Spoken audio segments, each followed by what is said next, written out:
Hi, my name is Courtney. Today I'm going to teach you how to start your record collection. I started collecting about 2 years ago now, and it's become one of my favorite hobbies because I just love music and it's so nice to just have everything in a physical format. I feel like that art is truly lost sometimes, but I'm really glad that there are communities that really appreciate it and make it widely popularized. So let's get into it. I also want to start by saying that I am by no means an expert. This is just something that I do as a hobby. This isn't like a full-time passion or anything.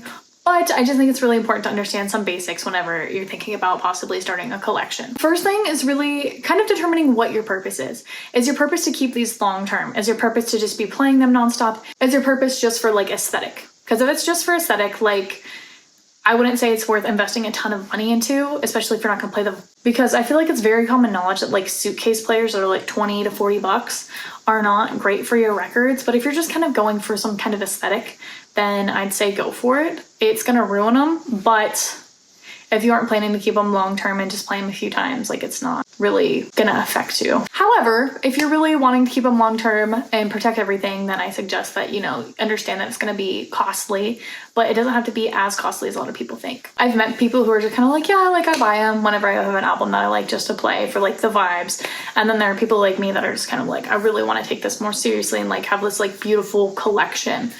I'm also very much so a collector of music anyway, because I like collect CDs and have since I was like 8. But vinyl is more of a hobby that I picked up later on. Kind of determining your purpose. And then to kind of figure out what your budget is. Because for a lot of players, I'd say like if you're starting out, like try to maximize around like 300 as a player. Like between 100 and 300, you'll be able to get like a decent player.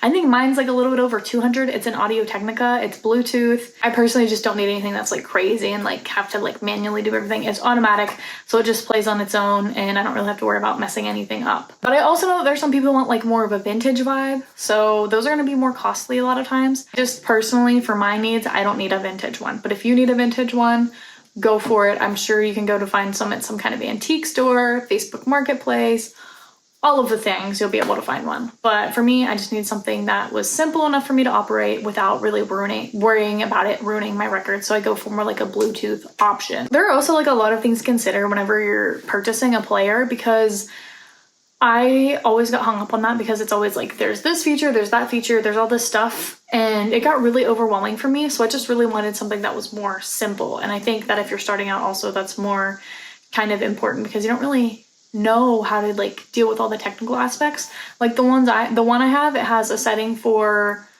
7-inch and 12-inch. And then also the speed, there's 2 different speeds. And then you can just hit play and stop.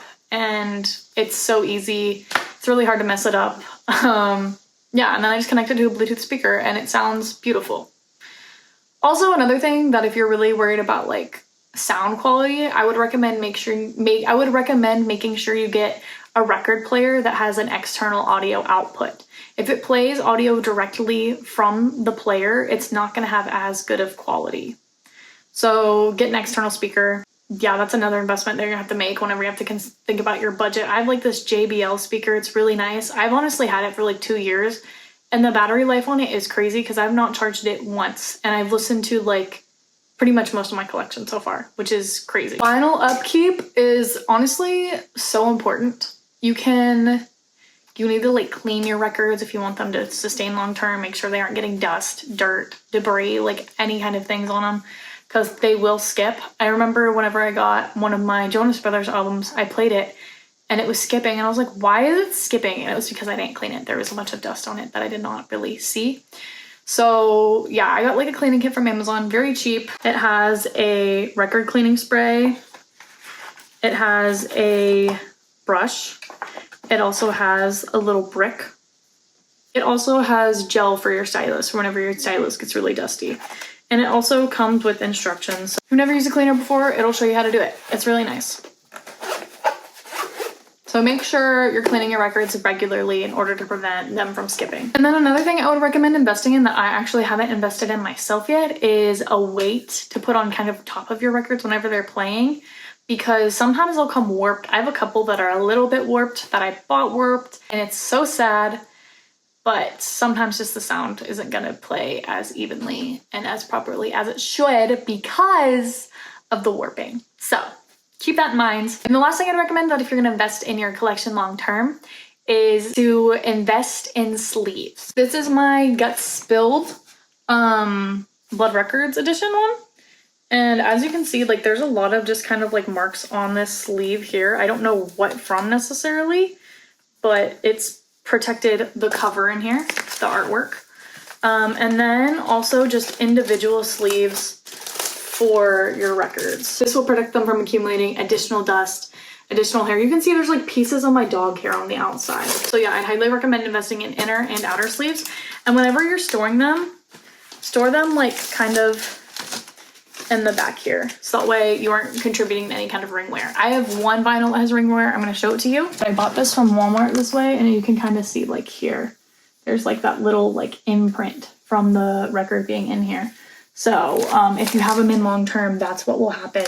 So that's why I just prefer to just kind of store them in the back instead of in the middle, because it will ruin that artwork. I'll have all that stuff on my Amazon storefront, so if you want to buy it, it'll be in the link in my bio or a tag somewhere in the corners, one of the corners up here. And then also, I think whenever you're making your collection, I think it's really important to kind of, going back to the purpose thing, like why are you collecting records? Are you trying to collect every variant of your favorite album? Are you just trying to get your favorite albums together? Or a little bit of both, just so that way you know like how much you're willing to spend. Because if you're variant collecting, it gets really expensive really quickly. Even as like the album is coming out, it can get super expensive. I think I spent like over $200 on variants of Olivia Rodrigo's album Guts, and I don't have every single variant out there because I'm just like, this is too expensive and I don't need every variant. But I also know people who just buy vinyl to frame them, which is okay too. Just however you feel your collection is best going to suit you is something that is really important to address before you kind of dive deep into creating your own collection and investing in your collection. And the last thing I want to say is storage. Figuring out how you're going to store your records. I used to have like this organizer that I'm going to add to my Amazon storefront as well. It looked like this. And now I recently invested in like this cube thing from IKEA. I asked my friend Ivy, who has like a huge collection. I was like, what do you have? Because I know you have something that like is like a nice piece of furniture. And she told me she got like this thing from IKEA. And the one I have from IKEA is a 2x2 because I don't have that many to where I feel like I need a really big piece of something. But it also doubles as like a bookshelf. So I have magazines in there and stuff. But if you need more space, they're really flexible, so I'd highly recommend those as well. I mean, mine was like less than $50, so it's not expensive, and it's a pretty sturdy piece of furniture, honestly. Like I said, I'm by no means any kind of expert, but I just really wanted to give some tips for anyone who's like thinking about creating a record collection, because it's been kind of a process for me to go through and really figure out like what is gonna work for me versus what works for other people, because the way that everyone collects is very different. And there are many avenues for collecting within this kind of industry. I'm sure there are a lot of things that I don't know that I'm not doing properly as well. So that's also another thing that I think is important to address. So if you're thinking of starting a record collection, let me know in the comments what you're planning to do, and maybe we can help each other out, start a new little community on here about collecting records and music. I think that'd be so cool. But until then, thank you so much for watching. If you enjoyed this video, please give it a thumbs up. And subscribe if you want to see future videos. If you want to know when I'm posting, hit that notification bell and you will get a notification each time that I post a video. That's pretty cool if you ask me. Help me pay off my Coachella ticket. Have a wonderful day, and I hope to see you next time. Bye!